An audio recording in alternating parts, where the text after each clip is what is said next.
Vamos a oír la palabra de Dios. Esta palabra que es viva, es eficaz, que llega al corazón y se queda en el alma.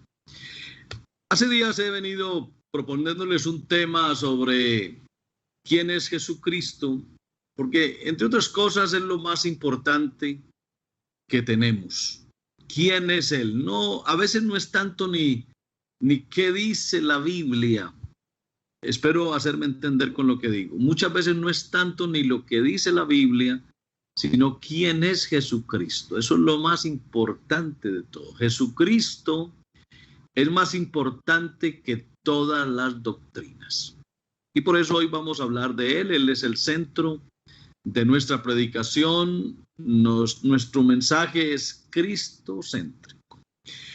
Bueno, quiero decirles que la iglesia primitiva siempre aceptó a Jesucristo como Dios. Nunca hubo dudas de la identidad de Jesucristo. Siempre ellos creyeron que Él era Dios. Ejemplo, el mismo Tomás le dijo en el momento en que puso su dedo y miró sus manos y la metió en su costado, él le dijo de una vez, Señor mío y Dios mío. Así que Tomás eso lo tenía claro. Y el apóstol Pablo, pues con mayor razón, le escribió a los romanos y hablando del pueblo de Israel, dijo que de ellos eran los patriarcas y de los cuales también según la carne había venido Cristo. Y mire cómo dijo, el cual es Dios sobre todas las cosas, bendito por los siglos, amén. Eso es Romanos 9:5. Y escribiéndole a Tito, vuelve el apóstol Pablo y reitera sobre la identidad de Jesucristo, cuando en el capítulo 2, verso 13 dice, aguardando la esperanza bienaventurada y la manifestación gloriosa de nuestro gran Dios y Salvador Jesucristo. Estaba mirando ese texto en el griego y cuando dice gran Dios es la traducción de una palabra griega que es megatheos. Megatheos. Mega es lo más grande que hay, ese es el término griego para denotar la máxima grandeza, mega. Teos, el más grande Dios, el Dios grande. Y así fue que lo tradujo esta versión, nuestro gran Dios y Salvador Jesucristo. Y el apóstol Juan, que fue quien tuvo el honor de recostarse en el regazo del maestro, escribió en 1 Juan 5:20, ahí quedó registrado, dice, sabemos, no suponemos, sino que sabemos que el Hijo de Dios ha venido y nos ha dado entendimiento para conocer al que es verdadero. Y luego dijo, y estamos en el verdadero. Y lo presentó como el Hijo. Dijo, en su Hijo Jesucristo. Y ese Hijo Jesucristo, que se dice Hijo, es por su manifestación en carne, pero ese Hijo, aunque es Dios manifestado en carne, dice, este es el verdadero Dios y la vida eterna. Bueno, eso era lo que la iglesia primitiva creía. Así que en los primeros siglos nunca hubo un debate dualista, ni mucho menos trinitario. Jamás. Por eso es que usted en los evangelios, ni en los hechos de los apóstoles, ni tampoco en las cartas apostólicas, usted encuentra la mención al Dios Trino. Por ningún lado aparece la figura del Dios Trino o Triuno, porque esas eran versiones paganas de las trinidades paganas. Las mitologías, la mitología egipcia tenía su propia trinidad. La mitología romana tenía su propia trinidad, la mitología griega tenía su propia trinidad, etcétera. Así que la Trinidad fue una estructuración teológica que se fue haciendo poco a poco. Y eso es lo que el apóstol Pablo profetizó. Tengo aquí a la vista el texto de Hechos, capítulo 20. Quiero leer para ustedes los versos 28 al 32, en donde el apóstol Pablo profetiza sobre las falsas enseñanzas que habrían de llegar, porque en el momento no estaba esa enseñanza de la Santísima Trinidad, porque eso no fue nunca una doctrina de la iglesia primitiva. Eso fue un dogma que se fue construyendo después que empezó a cumplirse esta profecía de Pablo. Hechos 20:28 dice: por tanto, mirad por vosotros y por todo el rebaño en que el Espíritu Santo os ha puesto por obispos para apacentar la iglesia del Señor, la cual él ganó por su propia sangre. Es un llamado a vigilar a los pastores, para vigilar la iglesia. ¿Y sabe por qué? Dice: porque yo sé que después de mi partida entrarán en medio de vosotros lobos rapaces que no perdonarán al rebaño. Y dice: y de vosotros mismos se levantarán hombres que hablen cosas perversas para arrastrar tras sí a los discípulos. Por tanto, velad, acordándoos que por 3 años, de noche y de día, no he cesado de amonestar con lágrimas a cada uno. Y luego dijo: y ahora, hermanos, os encomiendo a Dios y a la palabra de su gracia, que tiene poder para sobreedificaros y daros herencia entre o con todos los santificados. Entonces, mire cómo el apóstol Pablo ya preveía, profetizaba que habrían de entrar falsos maestros con falsas enseñanzas, y habría que prestarle atención. Y eso mismo fue lo que dijo Juan. Primera de Juan, el capítulo 4 y el versículo 1, el 2 y el 3 también aluden a ese espíritu de error que habría de llegar a la iglesia. Juan dijo: amados, no creáis a todo espíritu, sino probad los espíritus si son de Dios. Y luego dijo: porque muchos falsos profetas han salido por el mundo. Y aquí manda una señal. Dice: en esto conoced el Espíritu de Dios. Todo espíritu que confiesa que Jesucristo ha venido en carne es de Dios.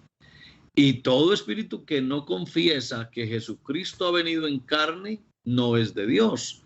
Y este es el espíritu del anticristo, el cual vosotros habéis oído que viene y que ahora ya está en el mundo.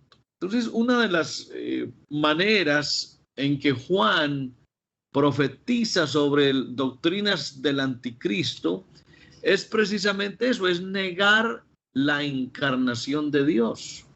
Todo el que niegue que Dios se haya manifestado en carne, el que niegue que Jesucristo es Dios manifestado en carne, pues es calificado esa doctrina como una doctrina propia del anticristo. Eso es lo que acabamos de leer en Primera de Juan 4, los versos 1 al 3.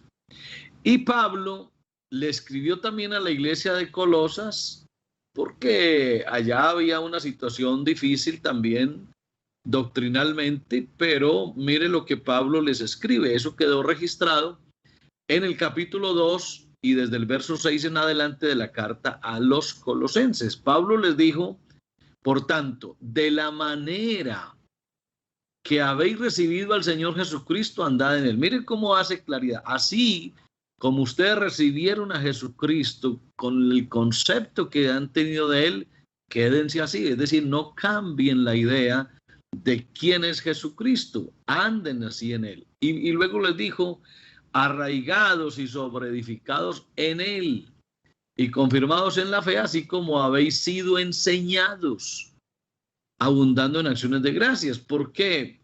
Porque como habéis sido enseñados, por lo que yo les decía hace un momento, porque la iglesia primitiva jamás tuvo algún debate sobre si Dios era un Dios trino o no. Eso nunca se debatió en la iglesia primitiva, y por eso es que Pablo les dice: arraíguense, sobreedifíquense en Jesucristo, así como han sido enseñados. O sea, conserven la enseñanza del primer siglo. Y luego también Pablo, inspirado por el Espíritu Santo, vuelve y dice que nadie los debe engañar. Dice el verso 8, que nadie os engañe por medio de filosofías y huecas sutilezas, según las tradiciones de los hombres, conforme a los rudimentos del mundo y no según Cristo. Eso que dijo Pablo ahí tuvo una validez 100%, porque el dogma trinitario fue el fruto de la filosofía mundana. Las filosofías se unieron y para ese tiempo la filosofía platónica jugó un papel muy importante para que los teólogos de ese tiempo construyeran el dogma trinitario. Y ya Pablo lo había advertido, que nadie os engañe por medio de filosofías y huecas sutilezas. Y el versículo 9 recalca el apóstol sobre quién es Jesucristo y dice, porque en él, en Jesucristo, habita corporalmente toda la plenitud de la deidad. Es decir, todo lo que es Dios está en Jesucristo. Y lo que Pablo estaba diciéndoles es, no busquen a Dios fuera de Jesucristo, porque en él está toda la plenitud de Dios. Y luego les dice, ustedes están completos en él. Es decir, no hay que creer en más nadie. Jesucristo es la verdad absoluta. Él es la verdad. Y dice, y vosotros estáis completos en él, que es la cabeza de todo principado y potestad. Entonces vamos a mirar a continuación cómo la filosofía fue entrando, fue invadiendo la teología. Empezó a haber una fusión entre filósofos y teólogos. Ya el apóstol Pablo no estaba, ya Juan no estaba, Pedro no estaba, la iglesia del primer siglo ya no estaba, y empiezan a surgir hombres con unas ideas platónicas, filosóficas, y empiezan a incursionar en la teología y empieza a cumplirse lo que el apóstol Pablo había dicho. Van a entrar falsas doctrinas. Vamos a mirar cuáles doctrinas así, pues muy someramente, fueron entrando en esos tiempos que luego se convirtieron en controversias cristológicas. Una de ellas es la famosa creencia del adopcionismo. Eso lo enseñó un hombre llamado Pablo de Samosata. Y entre otras cosas, el adopcionismo, que no es bíblico, él enseñaba que en el bautismo en el Jordán habría descendido el Espíritu sobre Jesús y de este modo y a través de él se habría manifestado Dios. Pero advertía que Jesús sería simplemente un hombre a quien Dios confió una misión reveladora. Ese es el famoso adopcionismo, que Dios adoptó a un hombre llamado Jesús y que puso su espíritu en él. Eso no es lo que la Biblia dice. Bueno, luego por allá en el siglo II, en pleno auge también aparece el gnosticismo y hubo unos representantes muy famosos de ese gnosticismo del siglo II, como fueron Valentín y Cerinto. Ellos enseñaban un gnosticismo muy radical, porque no aceptaban la encarnación. Y esto es lo que leamos ahora en Juan: el que niegue que Dios se ha manifestado en carne, eso es anticristo. Y aquí aparece el gnosticismo cumpliéndose a cabalidad lo que dijo Juan. Ellos no aceptan la encarnación. Es decir, ellos lo que dicen es: Dios no puede haberse encarnado. Es imposible que Dios se haya encarnado. Y la respuesta a esto es porque, según ellos, el mundo material es malo, incluido el cuerpo humano, cuando eso no es verdad. Eso no es verdad. El cuerpo en sí no es pecaminoso. Acuérdense que Adán estaba en el cuerpo y no había pecado. Adán tuvo un tiempo que no, la Biblia no lo determina, pero Adán vivió un tiempo determinado en su cuerpo de carne sin pecado, sin pecado.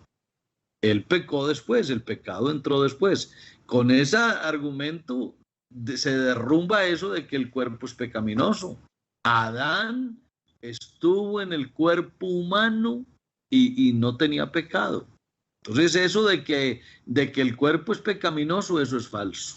Entonces la visión fundamental de la gnosis se apoya en la contraposición dualista entre un mundo espiritual y divino por un lado y el mundo material por el otro. Entonces lo que ellos dicen es que Dios no pudo encarnarse porque era una contradicción que lo espiritual pudiera de alguna manera fusionarse con lo material, porque lo material era pecaminoso, así que Dios, que es puro, no pudo volverse pecaminoso metido en un cuerpo humano. Eso no es lo que la Biblia enseña. Luego viene otra corriente muy fuerte, que es el arrianismo. El arrianismo es una doctrina herética que la sustentó un presbítero de Alejandría llamado Arrio, y eso ocurrió en el siglo IV. Mire, ya le estoy hablando del siglo IV, por ahí en el año 336 después de Cristo.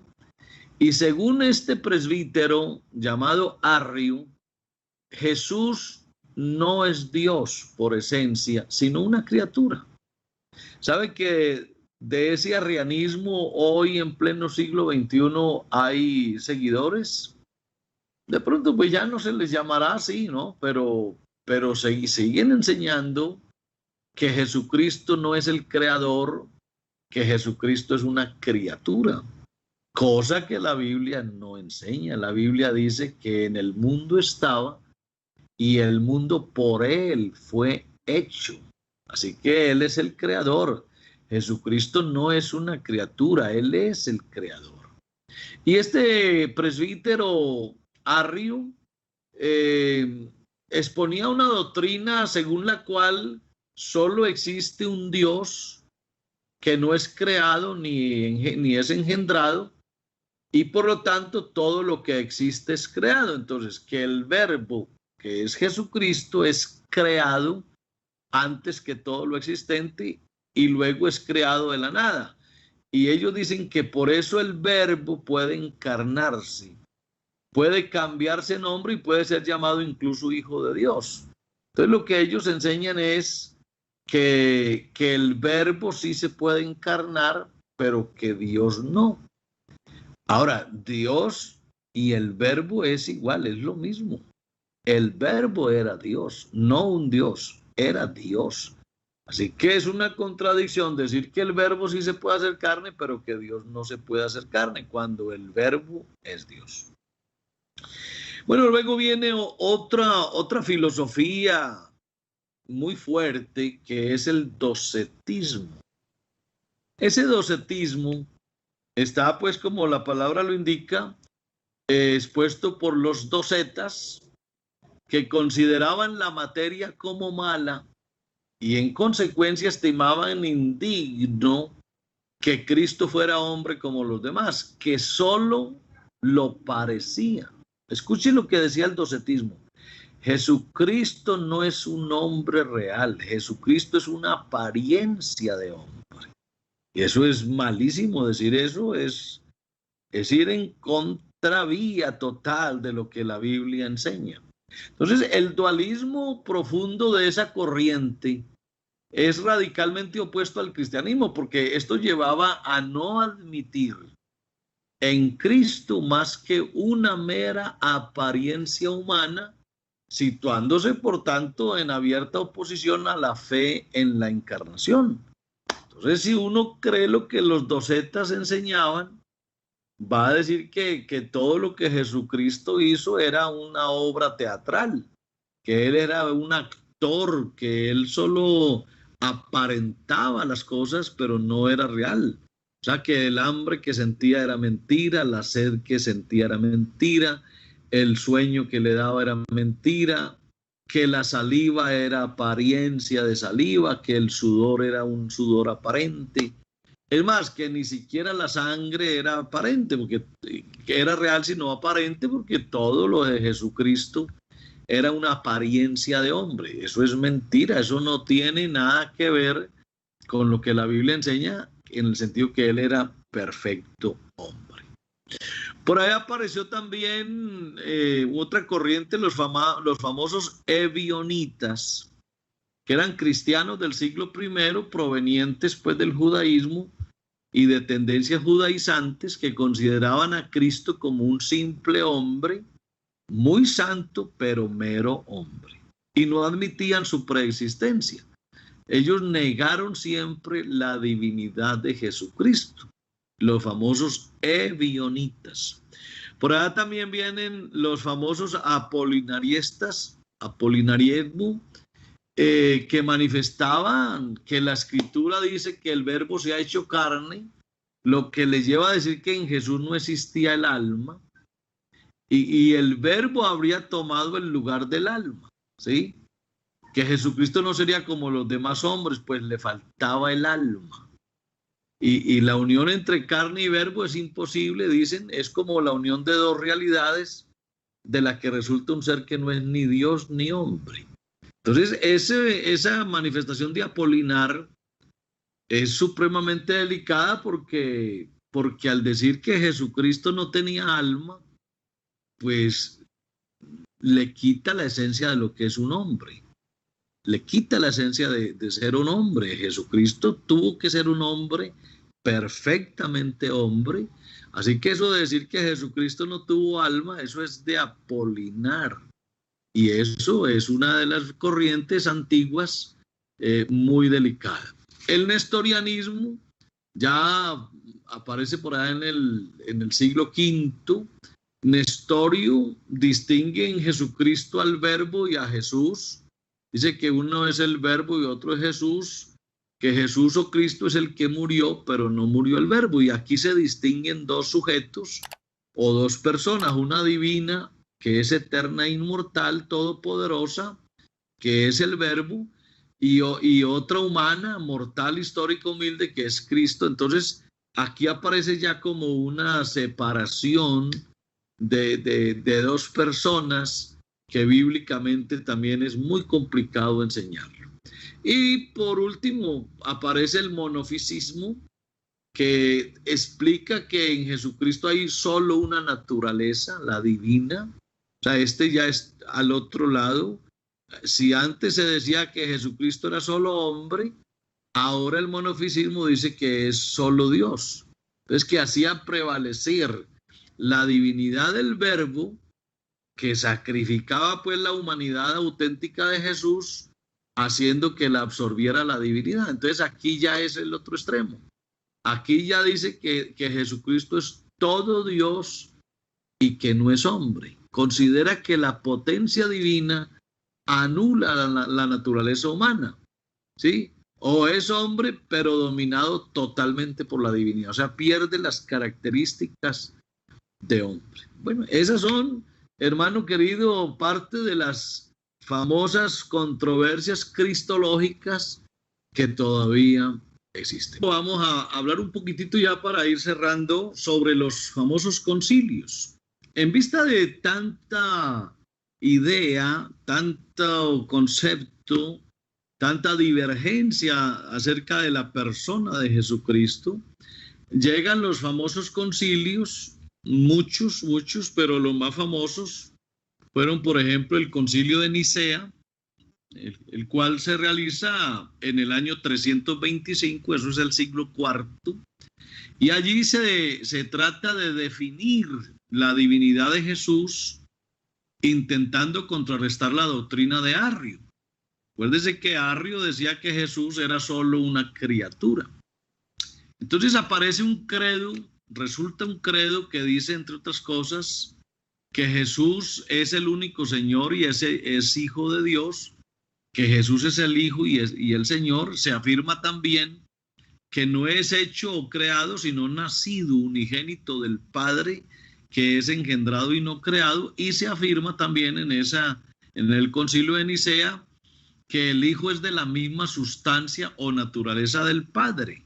Ahí se conservan ya las dos personas y se expresa la igualdad del Hijo junto con la procedencia. Es decir, que el Hijo es Dios de Dios, luz de luz, Dios verdadero de Dios verdadero, cosa que bíblicamente no aparece. Y el Hijo, dicen, es el mismo que descendió por nuestra salvación. Ese Hijo es el que se hace carne y hombre, que la Biblia no dice que el Hijo se encarnó. La Biblia no dice que el Hijo se encarnó.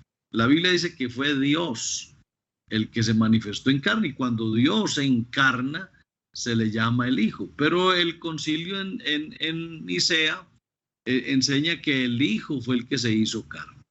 Luego apareció otro concilio, el concilio de Constantinopla, el primero. Ahí se define que se cree en un solo Dios, que Jesucristo es engendrado antes de todos los siglos, que bajó del cielo y se encarnó. Conserva pues la idea del credo de Nicea, y que se encarnó de María y se hizo hombre. Luego, en el año 553, aparece el segundo concilio de Constantinopla, en donde se presenta que en Jesucristo hay una sola persona, y aún después de la unión del Verbo con la naturaleza humana. Aquí se dice que en Jesucristo hay dos naturalezas, y esas naturalezas permanecen con sus propiedades después de la unión. Y es aquí precisamente donde se sale a la luz la famosa idea de la unión hipostática, en donde el Verbo de Dios se une a la carne. Esa famosa unión hipostática muchos todavía la predican, pero la Biblia no la enseña. La Biblia no enseña la unión hipostática, la unión de dos esencias, en el sentido de que el Verbo de Dios se haya unido a la carne. Ese concepto no lo enseña la Biblia, y la Iglesia pues obviamente tampoco lo enseña. Entonces miren ustedes cómo esos concilios tratan de aunar conceptos, pero lo único que logran es desviarse de lo que la palabra de Dios enseña. En otras palabras, entonces, cumpliéndose la profecía del apóstol Pablo, que le había dicho a los hermanos allá en Mileto que iban a entrar falsos maestros y falsas doctrinas, se cumple. Y lo que le había dicho a la iglesia en Colosas, que miraran para que nadie los engañara por medio de filosofías, pues se cumplió perfectamente. Se sobrepuso la filosofía sobre la escritura. Y aparece aquí un texto que lo tengo en mente, Isaías 29, desde el verso 12 al 14, en donde dice: y si se diere el libro al que no sabe leer, diciéndole lee ahora esto, él dirá no sé leer. Ahí está, pero que no se sabe leer. Dice pues el Señor, mire, porque este pueblo se acerca a mí con su boca y con sus labios me honra, pero su corazón está lejos de mí, y su temor de mí no es más que un mandamiento de hombres que les ha sido enseñado.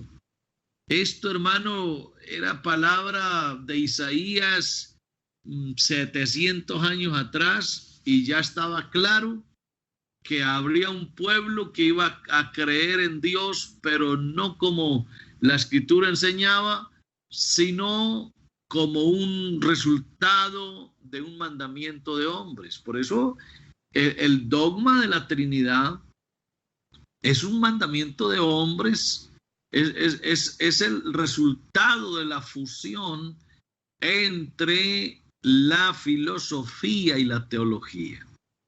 Y aquí luego Isaías el profeta dice: por tanto, He aquí que nuevamente excitaré yo la admiración de este pueblo con un prodigio grande y espantoso, porque perecerá la sabiduría de sus sabios y se desvanecerá la inteligencia de sus entendidos.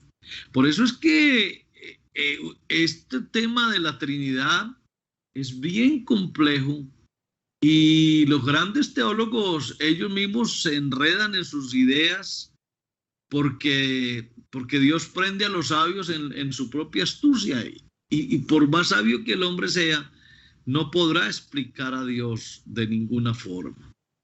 Así que hay que entender claramente que la palabra de Dios es clara, que la palabra de Dios no tiene ambigüedades, que la palabra de Dios enseña la gran verdad. La Biblia es clara sobre quién es el Hijo, porque aquí es donde vamos a entrar en materia y ya pues el tiempo se nos agota hoy, pero en próximos programas vamos a preguntarle a la Biblia qué dice acerca del Hijo, porque quien no conoce esta doctrina de Jesucristo como el único Dios verdadero, va a tener mucha confusión sobre quién es el Hijo. Pero la Biblia es clara, el Nuevo Testamento es supremamente claro de quién es el Hijo. Eso lo vamos a ver en otras ocasiones. Espero que Dios nos dé vida, nos dé mucha salud y nos dé oportunidad para seguir predicando que Jesucristo es Dios y que no hay más.